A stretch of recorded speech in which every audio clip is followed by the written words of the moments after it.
Kita akan mempelajari tentang leverage. Ada 3 konsep dasar dari leverage, yaitu yang pertama operating leverage, berkaitan dengan penjualan dan laba sebelum bunga dan pajak atau EBIT. Operating leverage sebelumnya sudah sempat kita bahas, yang DOL itu ya, degree of operating leverage. Yang contohnya ketika penjualan berubah, maka dampak ke bagian labanya jadi berapa. Yang kedua financial leverage. Ini katanya laba sebelum bunga dan pajak dengan pendapatan per saham atau earnings per share. Yang ketiga total leverage, kaitan dengan penjualan dengan EPS. Ini kurang lebih seperti ini strukturnya. Jadi sales dengan EBIT itu untuk operating leverage, EBIT dengan EPS untuk financial leverage, sales dengan EPS itu untuk total leverage. Biar lebih gampang nanti ada contohnya ya.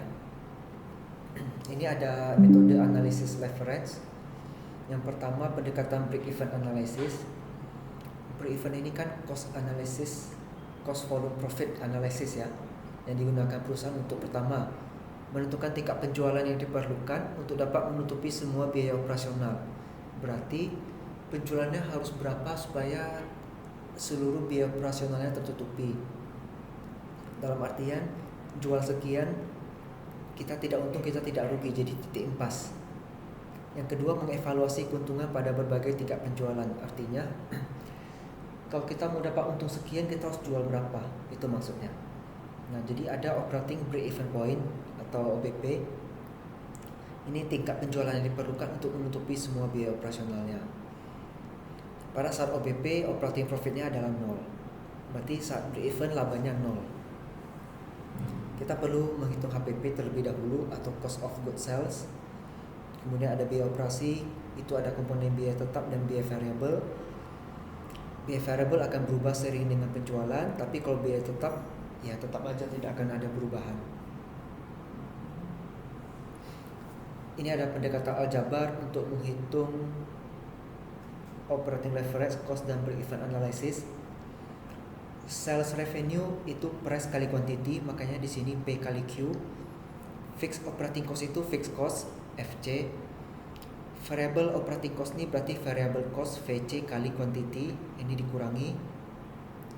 Sales kurang atau less fixed cost, less variable cost, berarti penjualan kurang fixed cost, kurang biaya variable, dapatnya laba sebelum bunga dan pajak atau EBIT. Operating leverage berarti perubahan yang terjadi pada EBIT kalau ada perubahan penjualan. Nah, ini kalau kita bikin jadi persamaan, nanti Q-nya kita keluarin, nanti hasilnya seperti ini. Fixed cost dibagi price kurang variable cost. Dengan catatan EBIT-nya 0 ya. Nah, ini ada contoh. Harga jual Rp200 per unit, berarti price-nya 200. Biaya variabelnya 100, biaya tetapnya 50.000. Setelah dihitung dapatnya quantity 500 unit. Artinya kalau jual 500, EBIT-nya sama dengan 0. Dia tidak untung, tidak rugi, dia hanya titik impas. Dia akan untung jika jual lebih dari 500, rugi jika jual kurang dari 500. Yang ketiga ada pendekatan grafik. Nah, lihat di sini, garis yang ini itu adalah revenue atau pendapatan, garis yang ini adalah biaya. Biaya ini total ya, biaya variabel dan biaya tetap. Biaya tetapnya ada di sini. Jadi mau jual berapapun unitnya, tetap aja akan ada biaya tetap ini. Kalau biaya variabel dia akan meningkat seiring dengan penjualannya. Nanti akan ketemu titik potong. Inilah disebut OBP, operating break-even point. Kalau di bawah ini berarti dia rugi, kalau di atas berarti ada untung.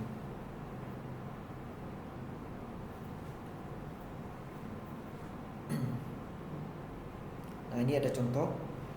Kalau misalnya dari biaya tadi, biaya tetapnya naik dari 50.000 menjadi 60.000, maka OBP-nya menjadi 600 unit.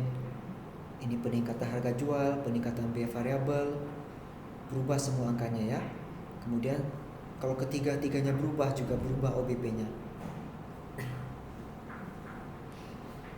Nah, di sini ada sensitivitasnya, kita lihat. Kalau ada peningkatan biaya tetap, OBP meningkat. Peningkatan harga jual, OBP turun. Peningkatan biaya variabel, OBP-nya meningkat. Di sini kita bisa lihat kalau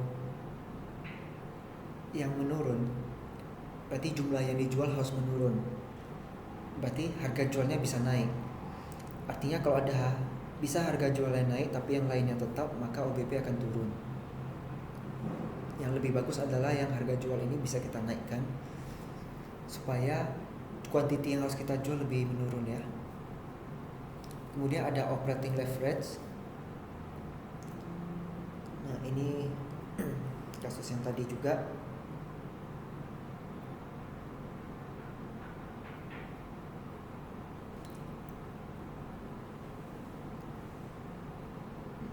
Kalau kuantitinya meningkat dari 1000 menjadi 1500, labanya rupanya bisa meningkat lebih jauh ya. Dari 500 yang BEP naik ke 1000, EBIT-nya baru sekian. Peningkatan 50% penjualan, EBIT-nya bisa naik dari 2500 sampai 5000. Tapi kalau dia turun dari 1000 ke 500, maka jadi nol dia ya. Nah, ini kalau dibuat dalam bentuk tabel, peningkatan kasus pertama peningkatan 50% penjualan, kasus kedua penurunan 50% penjualan. Berarti pendapatannya turun ya. Dia kan $10 kali unitnya berapa. Biaya variabel $5 per unit, berarti menyesuaikan. Biaya tetapnya sama, mau berapapun dia jual tetap sama. Jadi EBIT-nya setelah dikurangi dapatnya sekian. Ini peningkatan 2500 ke 5000, ini naik 100%. Dari 2500 turun ke 0 itu penurunan 100%. Nah, untuk menghitung DOL-nya, EBIT dibagi penjualan, 100 bagi 50, minus 100 bagi minus 50, dapat hasilnya sama-sama 2. Nah, kalau pakai pendekatan aljabar rumusnya seperti ini, kita masukin juga dapat hasilnya 2. Nah, kalau misalnya mengganti biaya variabel juga mengganti biaya tetap, itu hasilnya 2,2.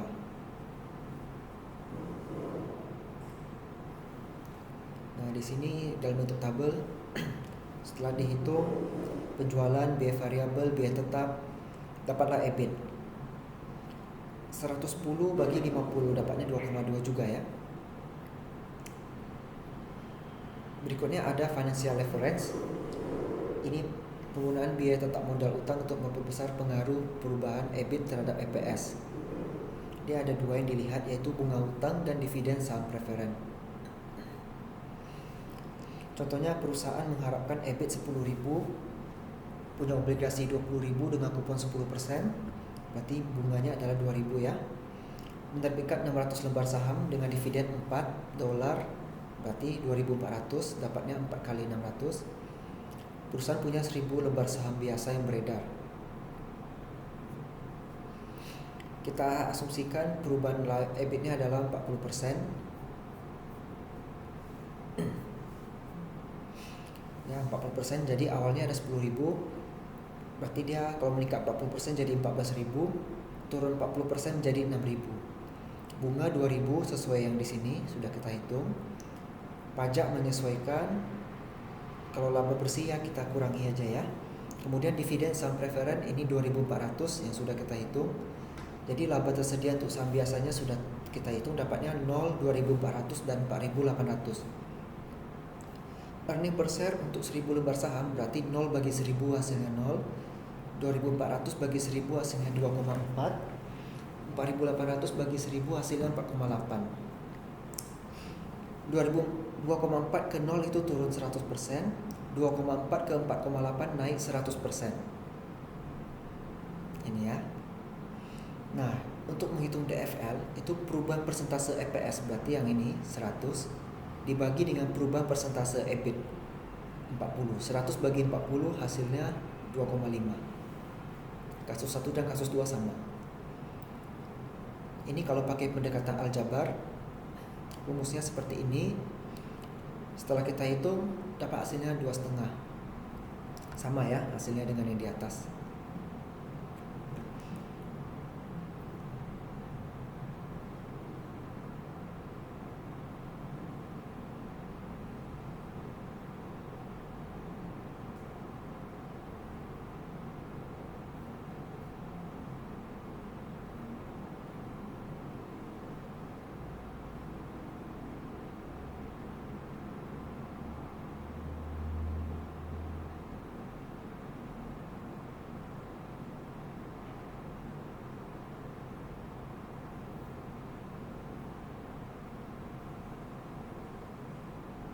Berikutnya ada total leverage.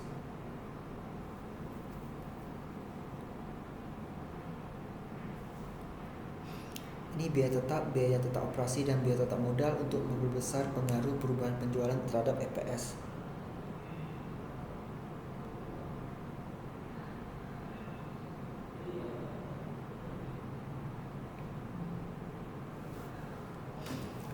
Ini ada contoh penjualan 20.000 unit, harga $5 per unit, variable costnya $2 per unit, fixed costnya 10.000, interestnya 20.000, dividennya 12.000, pajak 40%, dan punya 5.000 lembar saham. Kita asumsikan penjualan 20.000 ini naik 50%, berarti menjadi 30.000. Pendapatan sudah kita hitung, biaya variabel kita hitung juga, biaya tetap itu sama keduanya, jadi dapat laba sebelum bunga dan pajak masing-masing segini. Perubahan dari 20.000 ke 30.000 kan 50%. 50 ke 80 itu 60%. Berarti dolnya adalah 60% bagi 50%, dapatnya 1,2. Bunganya sama. Laba bersih kita hitung. Pajak 40% disesuaikan. Laba bersih setelah pajak dikurangi dividen sama 12.000, laba tersedia 6.000 dan 24.000. EPS-nya 5.000. Berarti 6.000 bagi 5.000 adalah 1,2. 24.000 bagi 5.000 adalah 4,8. Dapatnya kalau 1,2 ke 4,8 adalah 300%. DFL-nya berarti 300% bagi 60%, dapatnya 5,0. Degree of total leverage-nya berarti 300% dibagi 50%, hasilnya 6. Ini dia ya. Kalau dari pendekatan aljabar pakai rumusnya seperti ini, sama dapatnya 6 juga. Nah, ketika hubungan leverage ini total itu sama dengan operating kali finansial. Kita buktikan 1,2 kali 5 kan 6 ya, berarti udah benar. Nah sekarang kita lihat contoh soal yang lain. Ini diketahui seperti penjualan tadi juga ya datanya, sampai ke EPS nya sudah ada. Berarti untuk mencari DOL kita hitung dulu ini perubahan yang terjadi. Perubahan penjualannya 66,6%, perubahan labanya 150%, perubahan EPS-nya 171,43%. Jadi DOL, DTL, dan DFL tinggal kita bagikan, dapat angkanya segini. Kemudian ada laporan laba rugi perusahaan yang tersaji seperti ini. Penjualan bersih 2.500. Berarti kan 500 juta bagi 2.500, kita dapat berapa jumlah penjualan produknya kan, supaya kita bisa menghitung biaya variabel per produknya nanti berapa. Berarti kan tinggal kita bagi nanti itu. Jadi untuk EPS pertama 65.000 bagi 1 juta lembar. 65.000 nya ambil dari EAT, earning after tax. Dapatnya 65 per lembar. Hitung DOL, DFL, dan DTL. Ini yang penting price-nya sudah dapat 2.500. Untuk biaya variabelnya berarti kita hitung 240 juta kita bagikan dengan 2.500 dulu. Dapatnya 96.000 unit produk. 500 juta dibagi 2.500, berarti kita menjual 200.000 produk. 240 juta yang biaya variabel kita bagi 200.000 produk, berarti kita menjual 1.200 harganya. Berarti biaya variabelnya adalah 1.200 per unit. Inilah dia. Dapat dolnya 2, berarti hitung DFL dapatnya 1,3. DTL-nya berarti 2 kali 1,3 dapatnya 2,6. Setiap kenaikan 10% output dari 200.000 unit mengakibatkan EBIT naiknya 20% dan kenaikan EPS 26%.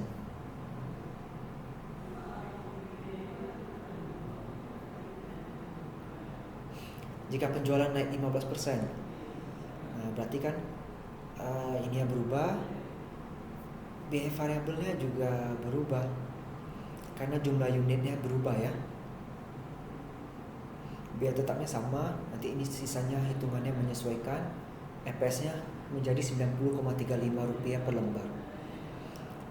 Yang D ditanya tentang tingkat unit dan rupiah berapakah perusahaan mengalami titik impas, berarti OBP. Itu BP dengan cara fixed cost dibagikan dapat 100.000 per unit. BP rupiahnya 100.000 kali 2.500 per unit jadinya 250 juta.